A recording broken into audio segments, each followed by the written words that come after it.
ನಡಿ ಈಗ ಶುರು ಮಾಡೋಣ. ಕೇಸರಿಯಿಂದ ಮನೋಲ್ಲಾಸ ಮನಸ್ಸು ಮತ್ತೇರಿ ಕುಣಿದಾಡಿದೆ ನೋಡು, ಮನಸ್ಸು ಮತ್ತೇರಿ ಕುಣಿದಾಡಿದೆ ನೋಡು. ಕ್ಷಣ ಕ್ಷಣವೂ ಆಚರಿಸಿ ಕೇಸರಿ ಹಬ್ಬ. ವಿಮಲ್ ಬಾಯಲ್ಲಿ ಹೇಳಿ ಕೇಸರಿ. ಬೆಳಗ್ಗೆ 11 ಗಂಟೆಗೆ ಬೆಂಗಳೂರಿನಿಂದ ಸಿಎಂ ಸಿದ್ದರಾಮಯ್ಯ ದೆಹಲಿಗೆ ಪ್ರಯಾಣವನ್ನ ಬೆಳೆಸಲಿದ್ದಾರೆ. ದೆಹಲಿಯಲ್ಲಿ ಕಾಂಗ್ರೆಸ್ ಹೈಕಮಾಂಡ್ ನಾಯಕರನ್ನ ಭೇಟಿಯಾಗಿ ಎಂಎಲ್ಸಿ ಸ್ಥಾನಗಳ ಬಗ್ಗೆ ಸಮಾಲೋಚನೆಯನ್ನ ನಡೆಸಲಿದ್ದಾರೆ. ಮಡಿಕೇರಿ ಮಂಗಳೂರು ರಾಷ್ಟ್ರೀಯ ಹೆದ್ದಾರಿ ಮಡಿಕೇರಿ ಬಳಿ ಭೂಕುಸಿತವಾಗಿದ್ದಕ್ಕೆ ಬೃಹತ್ ತಡೆಗೋಡೆಯನ್ನ ನಿರ್ಮಿಸಲಾಗಿತ್ತು. ಇದೀಗ ಪ್ರವಾಸಿಗರು ತಡೆಗೋಡೆ ಮೇಲೆ ನಿಂತು ಸೆಲ್ಫಿಯನ್ನ ತೆಗೆದುಕೊಳ್ಳಲು ಮುಂದಾಗಿದ್ದಾರೆ. ಇನ್ನು ಈ ತಡೆಗೋಡೆ ಬಳಿ ಯಾವುದೇ ಮುನ್ನೆಚ್ಚರಿಕೆಯ ಸೂಚನೆಯೂ ಇಲ್ಲ. ಅಪಾಯ ಗೊತ್ತಿದ್ರೂ ಕೂಡ ಪ್ರವಾಸಿಗರು ಮಾತ್ರ ಸೆಲ್ಫಿಗೆ ಮುಗಿಬಿದ್ದಿದ್ದಾರೆ. ರಸ್ತೆಯಲ್ಲಿ ವಾಹನ ನಿಲ್ಲಿಸಿ ಪ್ರವಾಸಿಗರು ಮೋಜು ಮಸ್ತಿಯನ್ನ ಮಾಡ್ತಾ ಇದ್ದಾರೆ. ಮಹಿಳಾ ಸಹೋದ್ಯೋಗಿಯೊಂದಿಗೆ ಅಸಭ್ಯ ವರ್ತನೆ ತೋರಿದ ಪಿಡಿಒ ಕರ ವಸೂಲಿಗಾರನಿಗೆ ಗ್ರಾಮಸ್ಥರು ಧರ್ಮದೇಟನ್ನ ನೀಡಿದ್ದಾರೆ. ಬೀದರ್ ಜಿಲ್ಲೆಯ ಬಸವ ಕಲ್ಯಾಣ ತಾಲೂಕಿನ ಹಾರ್ಕೂಡ್ ಗ್ರಾಮದಲ್ಲಿ ಈ ಘಟನೆ ಸಂಭವಿಸಿದೆ. ಹಾರ್ಕೂಡ್ ಗ್ರಾಮ ಪಂಚಾಯಿತಿ ಪಿಡಿಒ ಯೋಗೀಶ್ ಹಿರೇಮಠ ಹಾಗೂ ಕರ ವಸೂಲಿಗಾರ ಮಿಥುನ್ ರಾಠೋಡ್ ಗ್ರಾಮ ಪಂಚಾಯಿತಿಯಲ್ಲೇ ಕೆಲಸವನ್ನ ಮಾಡುವ ಮಹಿಳಾ ಸಹೋದ್ಯೋಗಿಯೊಂದಿಗೆ ದುರ್ವರ್ತನೆಯನ್ನ ತೋರಿದ್ದಾರೆ. ಇನ್ನು ಗ್ರಾಮದ ಕೆಲ ಯುವಕರು ಇದನ್ನ ಪ್ರಶ್ನಿಸಿದ್ದಕ್ಕೆ ಮಾತಿಗೆ ಮಾತು ಬೆಳೆದು ಕೈ ಮಿಲಾಯಿಸಿಕೊಂಡಿದ್ದಾರೆ. ಬಳಿಕ ಕರ ವಸೂಲಿಗಾರ ಮಹಿಳೆ ಕಾಲಿಗೆ ಬಿದ್ದು ಕ್ಷಮೆಯನ್ನ ಕೇಳಿದ್ದಾನೆ.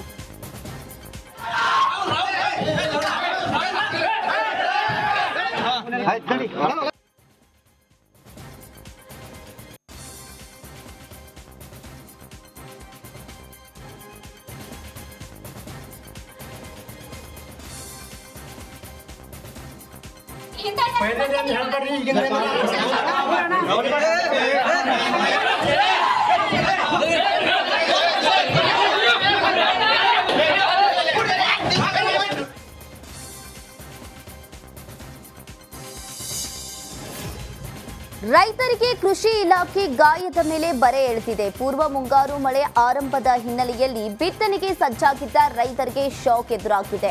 ಗದಗ ಜಿಲ್ಲೆಯಾದ್ಯಂತ ರೈತರು ಹೆಚ್ಚಾಗಿ ಹೆಸರು ಬೆಳೆ ಬಿತ್ತನೆಯನ್ನ ಮಾಡ್ತಾರೆ. ಆದ್ರೀಗ ಹೆಸರು ಬೀಜಗಳ ಬೆಲೆ ದುಬಾರಿಯಾಗಿದೆ. ಕಳೆದ ಬಾರಿ 5 ಕೆಜಿ ಪಾಕೆಟ್ಗೆ 501 ರೂಪಾಯಿ ಇತ್ತು. ಈ ಬಾರಿ 805 ರೂಪಾಯಿ ರಿಯಾಯಿತಿ ದರದಲ್ಲಿ ಸಿಗ್ತಾ ಇದೆ.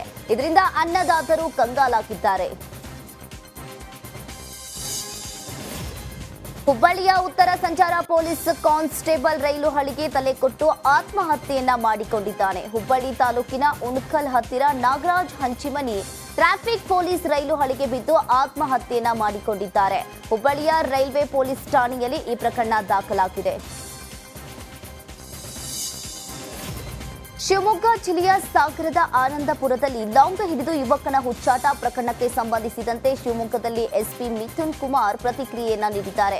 ಶಿವರಾಜ್, ಸಲೀಂ, ಅಕ್ರಮ್ ಎನ್ನುವ 3 ಜನರು ಆನಂದಪುರದಲ್ಲಿ ಮದುವೆಗೆಂದು ಬಂದಿದ್ರು. ಬಸ್ ಸ್ಟ್ಯಾಂಡ್ನಲ್ಲಿ ಶಿವು ಎನ್ನುವ ಯುವಕ ನ್ಯೂಸ್ ಸೆನ್ಸ್ ಕ್ರಿಯೇಟ್ ಮಾಡಿದ್ದಾನೆ.